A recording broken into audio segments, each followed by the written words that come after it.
Assalamualaikum warahmatullahi wabarakatuh. Perkenalkan, kami dari kelompok 4 yang beranggotakan 5 orang. Di sini kami akan menjelaskan materi kami, yaitu pengendalian hayati. Terlebih dahulu kami akan memperkenalkan diri. Langsung saja, perkenalkan, nama saya Nur Alamsari, NIM A0120341. Perkenalkan, nama saya Wilda Pratika, NIM A01203445. Assalamualaikum warahmatullahi wabarakatuh. Perkenalkan, nama saya Mawar, NIM A01203447. Assalamualaikum warahmatullahi wabarakatuh. Perkenalkan, nama saya Nisrawati dengan NIM A01203337. Assalamualaikum warahmatullahi wabarakatuh. Perkenalkan, nama saya Asmunika, NIM A01200339. Apa itu pengendalian hayati? Pengendalian hayati adalah pengendalian serangga hama dengan cara biologi, yaitu dengan memanfaatkan musuh-musuh alaminya atau agen pengendali biologi seperti predator, parasit, dan patogen. Pengendalian hayati adalah suatu teknik pengelolaan hama dengan sengaja memanfaatkan atau memanipulasikan musuh alami untuk kepentingan pengendalian. Biasanya, pengendalian hayati akan dilakukan berdasarkan musuh alami yang dilakukan di laboratorium. Musuh alami sebagai bagian dari komunitas, setiap komunitas serangga, termasuk serangga hama, dapat diserang atau menyerang organisme lain. Bagi serangga yang diserang organisme, penyerang disebut musuh alami.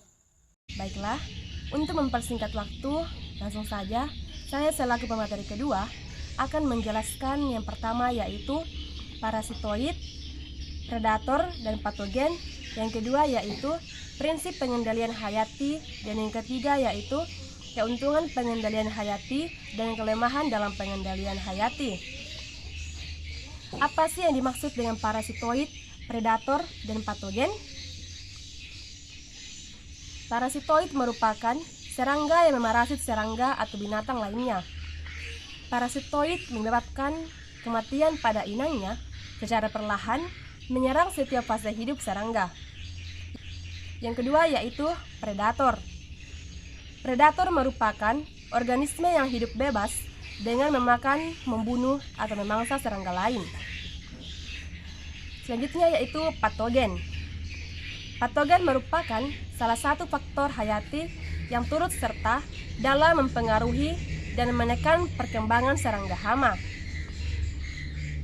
Beberapa patogen dalam lingkungan tertentu dapat menjadi faktor mortalitas utama bagi populasi serangga, tetapi ada banyak patogen pengaruhnya kecil terhadap gejolak populasi serangga.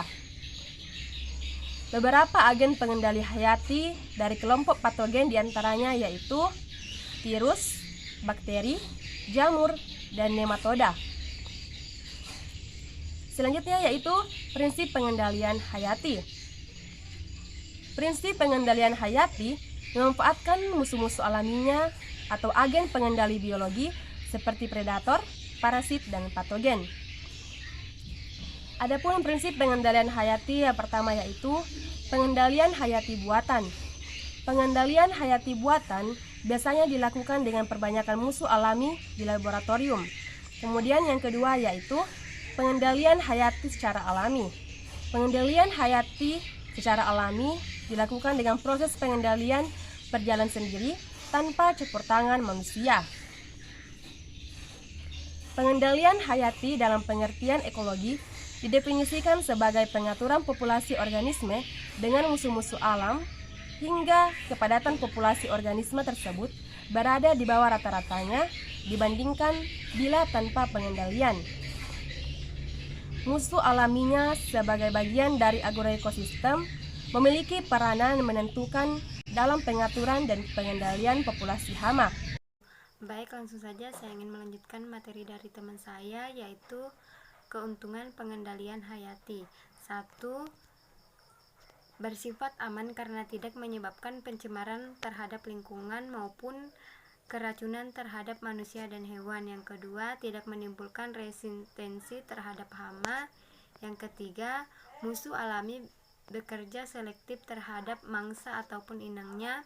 Dan yang keempat, lebih murah dan dapat bersifat permanen dan dalam jangka yang panjang.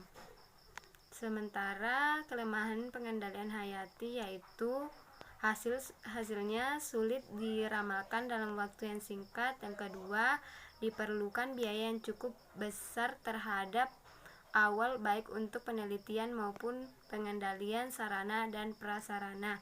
Dan yang ketiga, pembiakan di laboratorium kadang-kadang menghadapi kendala karena musuh alam yang menghendaki kondisi lingkungan yang khusus. Dan yang keempat, teknik aplikasi di lapangan belum banyak yang dikuasai. Strategi pengendalian hayati, konservasi, menjaga kelestarian musuh alami. Musuh alami mempunyai daya kendali terhadap hama cukup tinggi dan tidak menimbulkan dampak negatif terhadap lingkungan. Musuh alami perlu dijaga kelestariannya. Kedua, tujuan menghindari tindakan-tindakan yang dapat mengganggu kelestarian populasi musuh alami. Yang ketiga, memakai sistem tanah yang lebih beraneka ragam, menanam dan melestarikan tanaman berbunga sebagai makanan dari musuh alami, serta melestarikan tanaman yang mendukung inang alternatif parasitoid dan menjaga alternatif predator. Yang keempat, pelepasan musuh alami sebaiknya dilakukan saat kondisi lingkungan mendukung aktivitasnya, misalnya pagi dan sore hari. Yang kelima, pelepasan dilakukan saat populasi hama mulai meningkat, meninggalkan batas keseimbangan alami.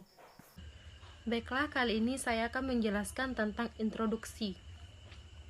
Introduksi memasukkan populasi musuh alami yang digunakan dalam jumlah banyak sebagai pengendali. Ada pula langkah-langkah introduksi musuh alami. Yang pertama, penjelajahan atau eksplorasi di negeri asal. Yang kedua, pengiriman parasitoid dan predator dari negeri asal. Yang ketiga, karantina parasitoid dan predator yang diimpor di dalam negeri. Ada juga perbanyakan parasitoid dan predator di laboratorium. Yang kelima, pelepasan dan pemapanan parasitoid dan predator yang diimpor. Yang keenam, evaluasi efektivitas pengendali hayati. Ada pula augmentasi atau peningkatan jumlah dan kemampuan musuh alami. Terkait pelepasan atau penambahan, pelepasan secara augmentasi ini akan berhasil bila dilakukan secara periodik. Ada 3 cara pelepasan periodik. Yang pertama, pelepasan inokulatif, 1 kali dalam 1 musim atau dalam 1 tahun. Tujuannya, musuh alami dapat mengadakan kolonisasi dan penyebar luas secara alami sehingga dapat menjaga keseimbangan. Yang kedua, pelepasan suplemen.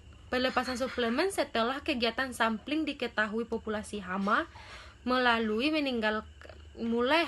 meninggalkan populasi musuh alaminya. Tujuannya yaitu membantu musuh alami yang sudah ada agar kembali berfungsi dan dapat mengendalikan populasi hama. Yang ketiga, pelepasan inundatif atau pelepasan massal. Pelepasan musuh alami dalam jumlah yang besar, tujuannya yaitu menurunkan populasi hama secara cepat, terutama setelah ratusan ribu atau jutaan individu parasitoid. Baiklah, saya akan melanjutkan materi dari teman saya tentang contoh pengendalian hayati. Yang pertama adalah pengendalian ulat api atau Sethose asigna.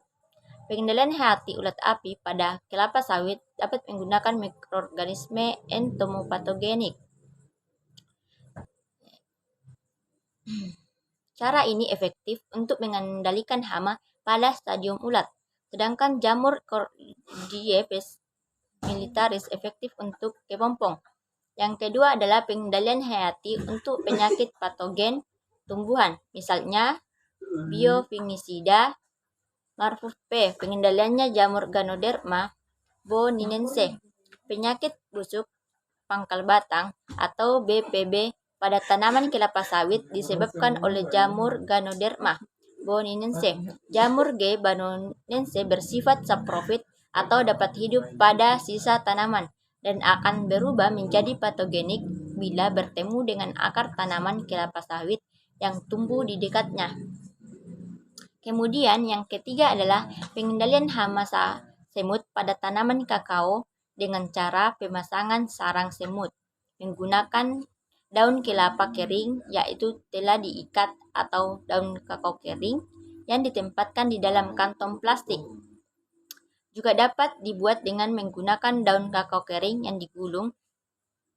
Setiap pohon kakao dipasang minimal 3 buah sarang. Itulah cara-cara pengendalian hayati, dan saya akhiri dengan ucapan wabillahi taufiq wal hidayah. Assalamualaikum warahmatullahi wabarakatuh.